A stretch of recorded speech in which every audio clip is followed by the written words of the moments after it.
ബഹുമാന്യായ doctor ദിവ്യ S Iyer, Rajeev Kattakkayam, Pushpalatha മധു, Thankamma George കുട്ടി, K R Jayakumar, Rajeevan തുടങ്ങി വേദിയിലെ ബഹുമാന്യരായ വ്യക്തിത്വങ്ങളെ പ്രിയപ്പെട്ടവരെ, ഇന്ന് എന്നെ സംബന്ധിച്ചിടത്തോളം വളരെ പ്രത്യേകതയുള്ള ഒരു ദിവസമാണ്. കാരണം ഞാനൊരു മന്ത്രിയായിട്ടല്ല നിങ്ങളുടെ മുമ്പിൽ നിൽക്കുന്നത്. ജനങ്ങളുമായി ഏറ്റവും അടുത്ത് പ്രവർത്തിക്കുന്നവരോട് സംസാരിക്കുന്ന ഒരു ജനപ്രതിനിധിയായാണ് ഞാൻ നിങ്ങളുടെ മുമ്പിൽ നിൽക്കുന്നത്. സ്വാതന്ത്ര്യം കിട്ടിയതിന് ശേഷം നേരിട്ട ഏറ്റവും വലിയ പ്രയാസം എന്തായിരുന്നു എന്ന് പണ്ഡിറ്റ് ജവഹർലാൽ നെഹ്റുവിനോട് പത്രക്കാർ ചോദിക്കുന്നുണ്ട്. നെഹ്റു പറഞ്ഞ മറുപടി ഇങ്ങനെയാണ്: നീതിപൂർവകമായ വഴിയിലൂടെ നീതിയിൽ അധിഷ്ഠിതമായ ഒരു ഭരണകൂടം സൃഷ്ടിക്കുക എന്നതാണത് എന്നാണ്. നമ്മളെല്ലാവരുടെയും മുമ്പിൽ നിൽക്കുന്ന ഏറ്റവും വലിയ ഉത്തരവാദിത്തം അതാണെന്ന് ഞാൻ ഓർമ്മിപ്പിക്കുകയാണ്. തദ്ദേശ സ്വയംഭരണ സംവിധാനം വെറുമൊരു ഭരണഘടനാ സ്ഥാപനമല്ല. അത് ജനാധിപത്യത്തിൻ്റെ ഹൃദയമിടിപ്പാണ്, അടിത്തറയാണ്. സെക്രട്ടേറിയറ്റിൻ്റെ ഉള്ളിൽ സർക്കാരിൻ്റെ യഥാർത്ഥ മുഖം കാണാൻ നിങ്ങൾക്കാവില്ല. അതൊരു പഞ്ചായത്ത് ഓഫീസിൽ നിങ്ങൾക്ക് കാണാൻ കഴിയും. ഒരു വൃദ്ധന് പെൻഷൻ ലഭിക്കുമ്പോൾ, ഭിന്നശേഷിയുള്ള ഒരു കുട്ടിക്ക് പിന്തുണ ലഭിക്കുമ്പോൾ, ഒരു ദരിദ്ര കുടുംബത്തിന് ഭവന സഹായം ലഭിക്കുമ്പോൾ, ഒരു രോഗിക്ക് ഒരു കൈത്താങ്ങായി നിങ്ങൾ നിൽക്കുമ്പോൾ, ഒരു യുവാവിന് അവസരം കണ്ടെത്തുമ്പോൾ, ഓരോ പഞ്ചായത്തിൻ്റെ പ്രവർത്തനങ്ങളിലും ഞാൻ നിങ്ങളോട് ഉറപ്പ് പറയുന്നു, നിങ്ങളോടൊപ്പം ഞാനും ഉണ്ടാകും. ഒരു പഞ്ചായത്തിലേക്ക് വരുന്ന ഓരോ പൗരനും സ്വപ്നങ്ങളും ബുദ്ധിമുട്ടുകളും അന്തസ്സുമുള്ള ഒരു മനുഷ്യനാണ്, ആത്മാഭിമാനമുള്ള ഒരു മനുഷ്യനാണ്. സേവനങ്ങൾ തേടി ആളുകൾ വരുന്നത് വരെ സർക്കാർ കാത്തിരിക്കരുത്.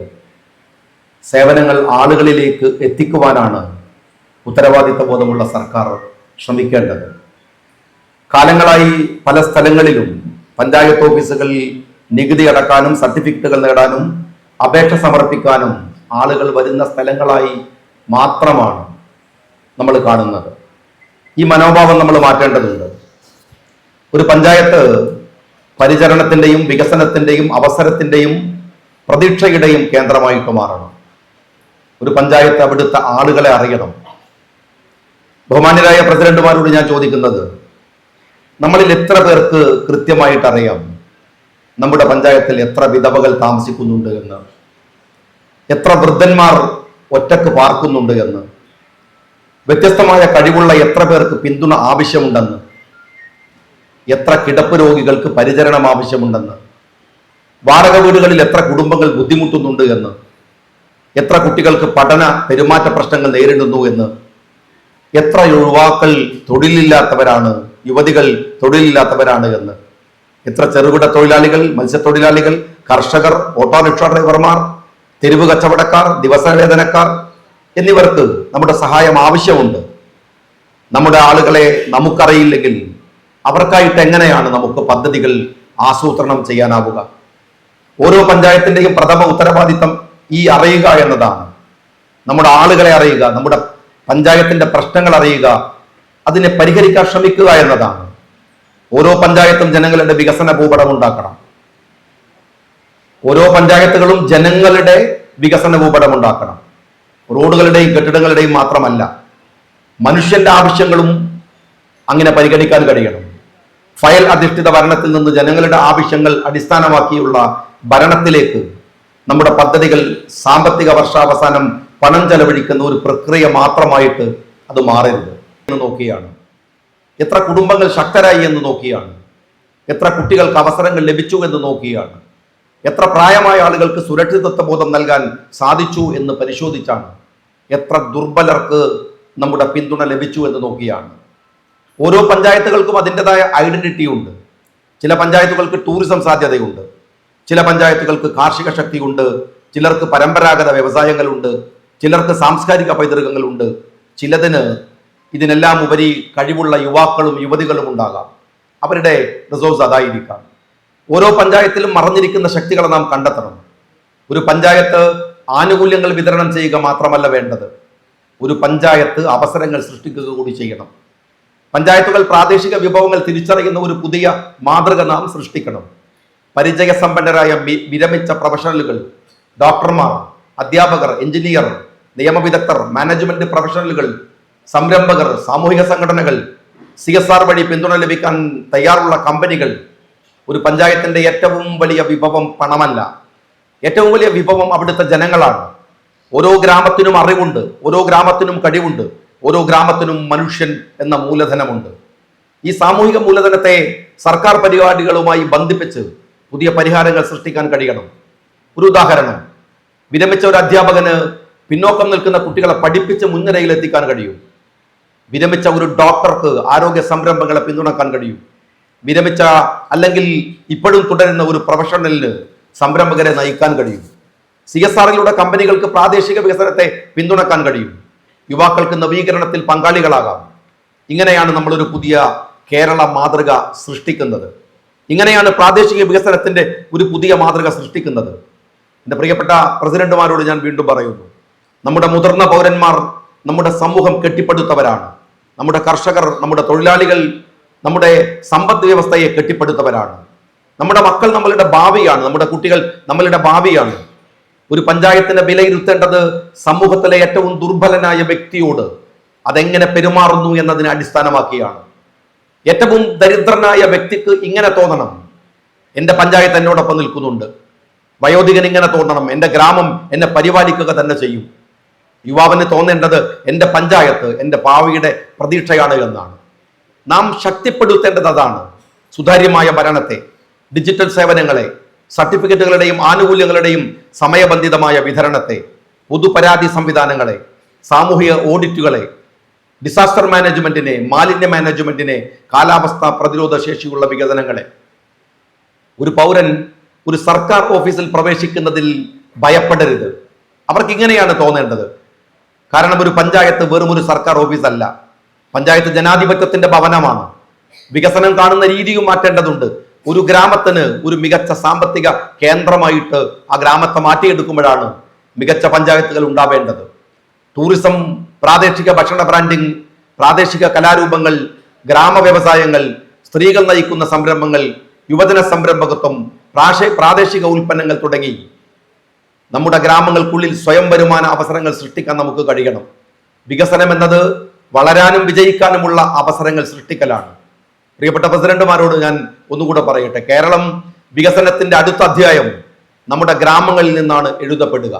മന്ത്രിമാരല്ല, ഉദ്യോഗസ്ഥന്മാരല്ല, സാധാരണക്കാരുടെ സ്വപ്നങ്ങൾ മനസ്സിലാക്കുന്ന തെരഞ്ഞെടുക്കപ്പെടുന്ന പഞ്ചായത്ത് പ്രതിനിധികളായിരിക്കും അത്. നമുക്ക് പഞ്ചായത്തുകൾ ഒരു വൃദ്ധനും അയാളെ ഉപേക്ഷിക്കപ്പെട്ടതായി തോന്നാത്ത, ഭിന്നശേഷിയുള്ള ഒരാൾക്ക് പോലും ഒറ്റപ്പെട്ടു പോകാത്ത, ഒരു കുട്ടിയുടെയും ശോഭനമായ ഭാവിയിലേക്കുള്ള അവസരം നഷ്ടപ്പെടില്ല എന്ന് ഉറപ്പുള്ള ഓരോ പഞ്ചായത്തും കാരുണ്യത്തിന്റെയും കാര്യക്ഷമതയുടെയും നവീകരണത്തിന്റെയും എല്ലാവരെയും ഉൾക്കൊള്ളുന്ന വികസനത്തിന്റെയും മാതൃകയായി മാറാൻ കഴിയണം. തദ്ദേശ സ്വയംഭരണ സ്ഥാപനത്തെ ഒരു ഭരണ സംവിധാനത്തിൽ നിന്ന് ജനങ്ങളുടെ ശാക്തീകരണ പ്രസ്ഥാനമാക്കി മാറ്റണം. കാരണം കേരളത്തിന്റെ ശക്തി അതിൻ്റെ നഗരങ്ങളിൽ മാത്രമല്ല, ഓരോ ഗ്രാമത്തിലും, ഓരോ കുടുംബത്തിലും, ഓരോ പൗരനിലും ഈ നാടിൻ്റെ ശക്തി ഉണ്ട് എന്ന് നമ്മൾ അറിയണം. നമ്മൾ കൊണ്ടുവരേണ്ട മറ്റൊരു പരിവർത്തനമുണ്ട്. പഞ്ചായത്ത് ഓഫീസുകളുടെ മനോഭാവത്തിലും സമീപനത്തിലും ഒരു പരിവർത്തനം ഉണ്ടാവണം. ഒരു സാധാരണ പൗരൻ ഒരു പഞ്ചായത്ത് ഓഫീസിൽ വരുന്നത് സഹായം ചോദിക്കാനല്ല. ഒരു സർട്ടിഫിക്കറ്റ്, ഒരു സേവനം, ഒരു ആനുകൂല്യം, ഒരു പരിഹാരം, ഇവ ആരും നൽകുന്ന ഔദാര്യമല്ല, നമ്മളാരും നൽകുന്ന ഔദാര്യമല്ല, ഉത്തരവാദിത്തമാണ്. അതോടൊപ്പം വരുന്നവന്റെ അവകാശമാണ്. ഒരു സർക്കാരിന്റെ യഥാർത്ഥ ശക്തി അളക്കുന്നത് നിർമ്മിച്ച കെട്ടിടങ്ങളുടെ എണ്ണമോ പൂർത്തിയാക്കിയ പദ്ധതികളോ അല്ല. നമ്മുടെ ഓഫീസിൽ പ്രതീക്ഷയോടെ പ്രവേശിക്കുന്ന ഒരു വ്യക്തിയോട് നാം എങ്ങനെയാണ് പെരുമാറുന്നത് എന്നതിനെ അടിസ്ഥാനമാക്കിയാണ്. ആരുടെയെങ്കിലും ശുപാർശ കൊണ്ടുവന്നാൽ മാത്രമേ കാര്യങ്ങൾ നടക്കൂ, പരിഗണിക്കപ്പെടൂ എന്ന അവസ്ഥ ഉണ്ടാവരുത്. അത് വേഗത്തിലാവാൻ ശുപാർശ വേണമെന്ന് ഒരു സാധാരണ വ്യക്തിക്ക് തോന്നുന്ന സാഹചര്യങ്ങൾ ഉണ്ടാവുന്നത് വേദനാജനകമാണ്. സ്വാധീനത്തിലൂടെ മാത്രമേ കാര്യങ്ങൾ നടക്കൂ എന്ന് ഒരാൾക്കും തോന്നരുത്. ഒരു വ്യക്തിയെ ഓഫീസിൽ നിന്ന് ഓഫീസുകളിലേക്ക് ഓടിക്കാനോ അനാവശ്യമായി കാത്തിരിക്കാനോ അല്ലെങ്കിൽ ആരുടെയെങ്കിലും ശുപാർശ കത്ത് കൊണ്ടുവരുന്നത് വരെ വലിപ്പിക്കുവാനോ ചെയ്യുന്നത് സങ്കടകരമായ കാര്യമാണ്. അത്തരം സാഹചര്യങ്ങളിൽ ഏറ്റവും വലിയ നഷ്ടം ഒരു സേവനത്തിന്റെ കാലതാമസം മാത്രമല്ല, ഏറ്റവും വലിയ നഷ്ടം ഒരു വ്യക്തിയുടെ അന്തസ്സിനെയും ആത്മാഭിമാനത്തെയും തകർക്കലാകും എന്നതാണ്. ഇത് മാറണം. അതിനാൽ പഞ്ചായത്തുകളുടെ പ്രവർത്തന സംസ്കാരത്തിൽ നമുക്ക് ഒരു പരിവർത്തനം ആവശ്യമാണ്. ഓരോ ഉദ്യോഗസ്ഥരും ജീവനക്കാരനും മനസ്സിലാക്കണം, നമ്മൾ ഇവിടെ ഇരിക്കുന്നത് ആളുകളെ ഭരിക്കാനല്ല. ഓർക്കേണ്ട വിഷയം അതാണ്. ഏറ്റവും താഴെത്തട്ടിലെ മനുഷ്യരുടെ മുഖത്ത് നോക്കി അവനോട് കാര്യങ്ങൾ പറഞ്ഞ് അധികാരത്തിലേക്ക് വരുന്നവരാണ് പഞ്ചായത്ത് പ്രസിഡന്റുമാർ. അവർക്ക് തോന്നേണ്ടത് ജനങ്ങളെ സേവിക്കാനാണ് ഇവിടെ ഇരിക്കുന്നത്. ഔദ്യോഗിക സ്ഥാനം, സംവിധാനങ്ങൾ എന്നിവ അധികാരത്തിന്റെ പ്രതീകങ്ങളല്ല, അവ ജനങ്ങൾ നൽകുന്ന ഉത്തരവാദിത്തങ്ങളാണ്. ക്ഷമയുള്ള ഒരു വിശദീകരണം, മാന്യമായ ഒരു സമീപനം, കരുതലുള്ള സമീപനം എന്നിവ ചിലപ്പോൾ ഏതൊരു പദ്ധതിയെക്കാളും വലിയ ആശ്വാസമാവും ഈ നാട്ടിലെ ജനങ്ങൾക്ക് നൽകുക. ഞാൻ നിങ്ങളോട് പറയട്ടെ, നേരത്തെ തന്നെ വ്യക്തിപരമായ ജീവിതത്തിൽ നിരവധി പ്രശ്നങ്ങൾ നേരിടുന്ന ഒരാളാണ്. പഞ്ചായത്ത് ഓഫീസിൽ മറ്റൊരു ബുദ്ധിമുട്ടായി അയാൾക്ക് ആ ഓഫീസ് മാറിപ്പോകാതെ നമ്മൾ നോക്കണം. അവർക്കുള്ള പിന്തുണയും ആത്മവിശ്വാസവും ലഭിക്കുന്ന ഒരു സ്ഥലമായി അത് മാറണം. ബഹുമാന്യരായ അസോസിയേഷന്റെ ഭാരവാഹികൾ ഇവിടെയുണ്ട്. 95 മുതൽ നമ്മൾ പഞ്ചായത്തുകളെ ശക്തിപ്പെടുത്താനുള്ള പ്രയത്നം കേരളത്തിലെ ഗവൺമെന്റുകൾ ആരംഭിച്ചിട്ടുണ്ട്. പക്ഷേ 98 ജനകീയാസൂത്രണ പ്രവർത്തനം വന്നതോടുകൂടി കേരളത്തിലെ വികസനത്തിന്റെ വേഗത വളരെ വേഗത്തിൽ വർദ്ധിക്കുകയുണ്ടായി. എന്നാൽ സർക്കാരുകൾ മാറി മാറി വന്നപ്പോഴും വാർഷിക പദ്ധതികളുടെയും പഞ്ചവത്സര പദ്ധതികളുടെയും പേരുകളിൽ മാറ്റം വരുത്തിയതല്ലാതെ നയപരമായ മാറ്റങ്ങൾ വളരെ കുറവായിരുന്നു. ആ നിയമം വകവെച്ചു തന്ന അവകാശങ്ങളിൽ അധികമാരും കൈവച്ചിട്ടുണ്ടായിരുന്നില്ല. എന്നാൽ കുറച്ചു കാലങ്ങളായി പഞ്ചായത്തുകൾക്കും ഗ്രാമസഭകൾക്കും ഉണ്ടായിരുന്ന പല അധികാരങ്ങളും കവർന്നെടുക്കപ്പെടുകയും മറ്റു വകുപ്പുകളുടെ പദ്ധതികൾ നടപ്പിലാക്കുന്ന ഒരു നിർവഹണ ഏജൻസി മാത്രമായി പഞ്ചായത്തുകളെ കാണുന്ന അവസ്ഥയും ഉണ്ടായിട്ടുണ്ട്. ഇവിടെ നമ്മൾ മനസ്സിലാക്കേണ്ടത്, നമ്മുടെ പുതിയ ഭരണസമിതി അധികാരമേറ്റിട്ട് 6 മാസം തികഞ്ഞിട്ടില്ല. അതിനിടയിലാണ് തെരഞ്ഞെടുപ്പുകളൊക്കെ വരുന്നത്. നിങ്ങളുടെ അസോസിയേഷന്റെ അധികാര കൈമാറ്റം ഇന്നാണ് നടക്കാനിരിക്കുന്നത്. പുതിയ സർക്കാർ വന്നിട്ടും 1 മാസമേ ആകുന്നുള്ളൂ ഏകദേശം. അതുകൊണ്ട് തന്നെ എനിക്കും നിങ്ങൾക്കും ഈ മേഖലയിൽ ഒരുപാട് കാര്യങ്ങൾ പഠിക്കാനുണ്ട്. നിങ്ങളെപ്പോലെ തന്നെ ഞാനും ഒരു പഞ്ചായത്ത് മെമ്പറും പ്രസിഡന്റും ഒക്കെ ആയി നിന്നിട്ടുണ്ട്. നിങ്ങളിപ്പോൾ നേരിടുന്ന പ്രശ്നങ്ങളെക്കുറിച്ച് എനിക്കറിയാം. നിങ്ങളുടെ പ്രശ്നങ്ങളെ, ഭരണസമിതികൾ നേരിടുന്ന പ്രശ്നങ്ങളെയും ഏറെ ഗൗരവത്തോടെയാണ് അതുകൊണ്ട് തന്നെ ഈ സർക്കാർ കാണുക.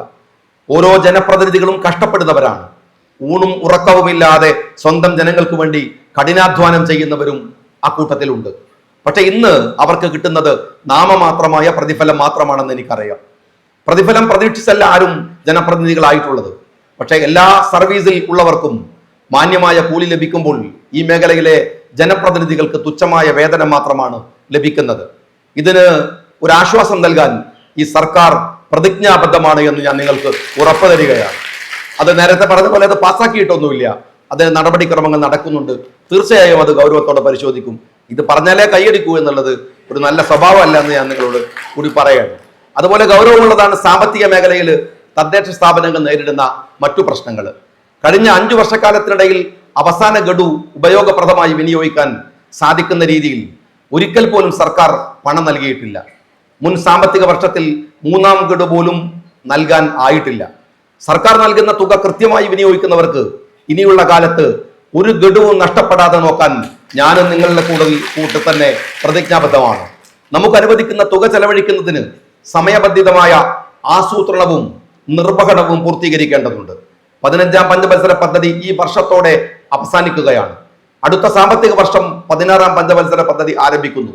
പുതിയ സർക്കാരിനും പുതിയ പഞ്ചായത്ത് ഭരണസമിതികൾക്കും അവരുടേതായ സ്വതന്ത്രമായ പദ്ധതി രൂപീകരണത്തിന് ഇത് അവസരം നൽകും. 16ാം പഞ്ചവത്സര പദ്ധതിയിലൂടെ രൂപീകരണത്തിലും ആസൂത്രണത്തിലും നിർവഹണത്തിലും മറ്റാരേക്കാളും മികച്ച സംഭാവനകൾ നൽകാൻ സാധിക്കുക നമ്മൾക്കാണ്. അതിനാൽ തന്നെ ഇന്നിവിടെ രൂപീകരിക്കപ്പെടുന്ന ഗ്രാമപഞ്ചായത്ത് അസോസിയേഷൻ 16ാം പഞ്ചവത്സര പദ്ധതിയിൽ ഏറ്റവും മികച്ച പദ്ധതികളുടെ രൂപീകരണത്തിന് സർക്കാരിനെ സഹായിക്കണമെന്ന് ഞാൻ അവരോട് അഭ്യർത്ഥിക്കുകയാണ്. പദ്ധതികളിൽ ഉണ്ടായിട്ടുള്ള പോരായ്മകളെ പരിപൂർണമായി പരിഹരിച്ച് മുന്നോട്ട് പോകുന്നതിന് നമുക്ക് സാധിക്കണം. അസോസിയേഷന്റെ പ്രവർത്തനങ്ങളിൽ യാതൊരു കാരണവശാലും കക്ഷി രാഷ്ട്രീയ താല്പര്യങ്ങൾക്ക് പ്രാധാന്യം ഉണ്ടാകരുത്. സർക്കാരിന്റെ നയപരിപാടികളിൽ കൃത്യമായ പിന്തുണ നൽകുന്നതിനും അസോസിയേഷൻ ശ്രദ്ധിക്കണം. ഇപ്പോൾ നിങ്ങൾ നേരിടുന്ന പ്രധാന പ്രശ്നങ്ങൾ ഞങ്ങളുടെ ശ്രദ്ധയിലുണ്ട്. കൃത്യസമയത്തിന് പഞ്ചായത്തുകൾക്ക് പണം ലഭ്യമാകുന്നില്ല.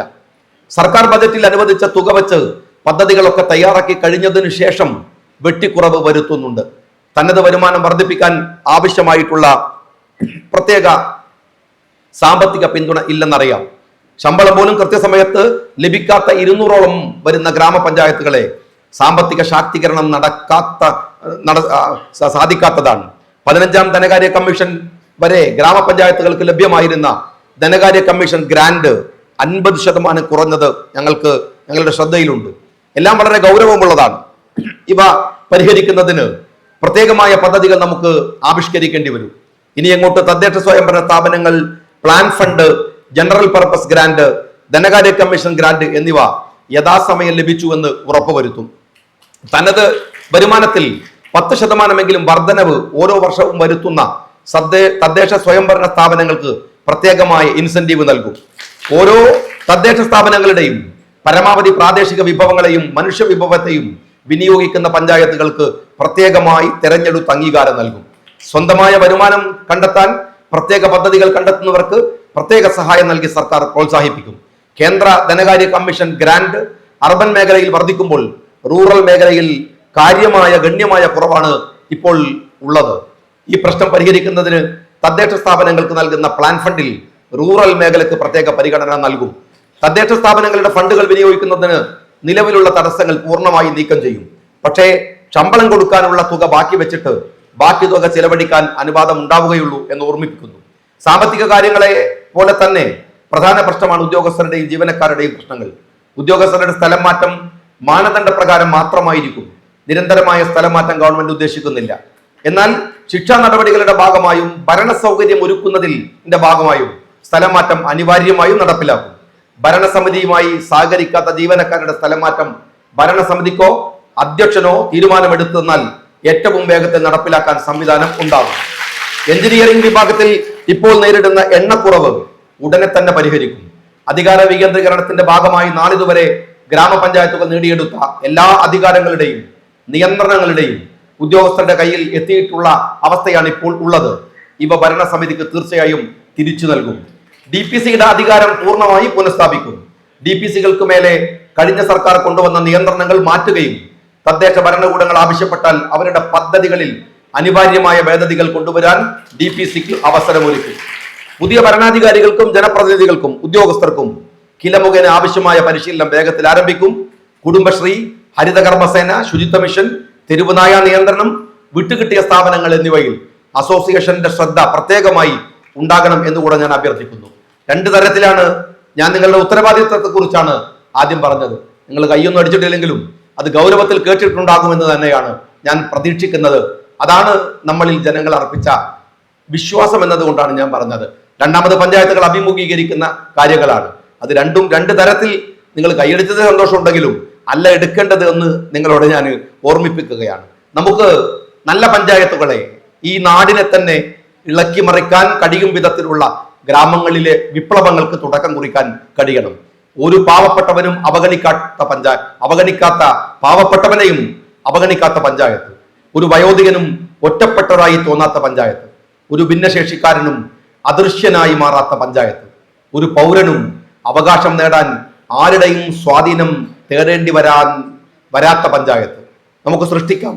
കാര്യക്ഷമമായ ഭരണ സംവിധാനമുള്ള പഞ്ചായത്ത്, കരുതലുള്ള സേവന സംസ്കാരമുള്ള പഞ്ചായത്ത്, സുതാര്യമായ പ്രവർത്തനങ്ങളുള്ള പഞ്ചായത്ത്, ജനങ്ങളുടെ പ്രതീക്ഷകൾ നിറവേറ്റുന്ന പഞ്ചായത്ത്. കാരണം കേരളത്തിലെ ശക്തി ഗ്രാമങ്ങളിലാണ്, നഗരങ്ങളിലല്ല എന്ന് ഒരിക്കൽ കൂടെ ഞാൻ നിങ്ങളെ ഓർമ്മിപ്പിക്കുകയാണ്. ബഹുമാന്യരായിട്ടുള്ള നിലവിലെ അസോസിയേഷൻ അവരുടെ പ്രവർത്തന റിപ്പോർട്ടുകൾ ഞാൻ ഇവിടെ വായിക്കുന്നത് കേൾക്കുകയായിരുന്നു. അവരുടെ നല്ല പ്രവർത്തനങ്ങൾക്ക് എല്ലാ വിധത്തിലുമുള്ള ആശംസകളും നൽകിക്കൊണ്ട് അവരെ അഭിവാദ്യം ചെയ്തുകൊണ്ട് തെരഞ്ഞെടുക്കപ്പെടുന്ന പുതിയ അസോസിയേഷൻ ഈ കാര്യങ്ങളൊക്കെ ശ്രദ്ധിക്കണമെന്ന് ഞാൻ അഭ്യർത്ഥിക്കുകയാണ്. മഹാത്മജി ഏറ്റവും പറഞ്ഞൊരു കാര്യമുണ്ട്. ഏറ്റവും താഴെത്തട്ടിലുള്ള മനുഷ്യന് രാഷ്ട്രീയം എങ്ങനെ ഉപകാരപ്പെടണം എന്നതിനെ കുറിച്ച് ഗാന്ധിജി പറഞ്ഞ താലിസ്മാൻ അവസാന മന്ത്രം എന്നാണ്. അത് വളരെ വിഖ്യാതമാണ്. ഗാന്ധിജി എങ്ങനെയാ പറയുന്നത്? നിങ്ങൾ എടുക്കുന്ന ഒരു തീരുമാനം അല്ലെങ്കിൽ ചെയ്യുന്ന ഒരു പ്രവർത്തനം നല്ലതാണോ എന്ന് സംശയമുണ്ടെങ്കിൽ ഒരു പരീക്ഷണം നടത്തി നോക്കൂ. നിങ്ങൾ കണ്ടിട്ടുള്ളതിൽ വെച്ച് ഏറ്റവും പാവപ്പെട്ടവരും നിരാലംബനുമായ ഒരു മനുഷ്യന്റെ മുഖം നിങ്ങൾ ഓർമ്മിക്കുക. എന്നിട്ട് സ്വയം ചോദിക്കുക, നിങ്ങൾ ചെയ്യാൻ പോകുന്ന കാര്യം ആ മനുഷ്യന് ഏതെങ്കിലും തരത്തിൽ ഉപകാരപ്പെടുമോ? ആ മനുഷ്യന് എന്തെങ്കിലും തരത്തിൽ ഇതുകൊണ്ട് ഉപകാരമുണ്ടാകുമോ? അതുകൊണ്ട് അയാൾക്ക് എന്തെങ്കിലും നേട്ടമുണ്ടാകുമോ? ഈ ചടങ്ങ് ഉദ്ഘാടനം ചെയ്തതായി അറിയിച്ചുകൊണ്ട് നിർത്തുന്നു. നന്ദി.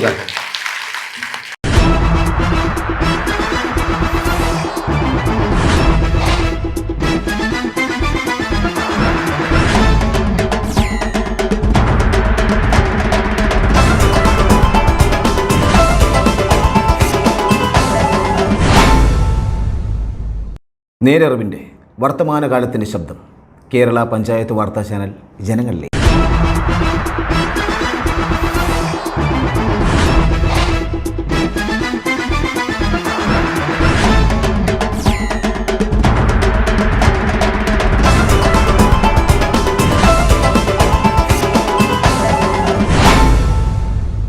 ജനങ്ങളുടെ പ്രശ്നങ്ങൾ, പ്രശ്നപരിഹാരങ്ങൾ കേരള പഞ്ചായത്ത് വാർത്താ ചാനലിലൂടെ പരിഹരിക്കപ്പെടും.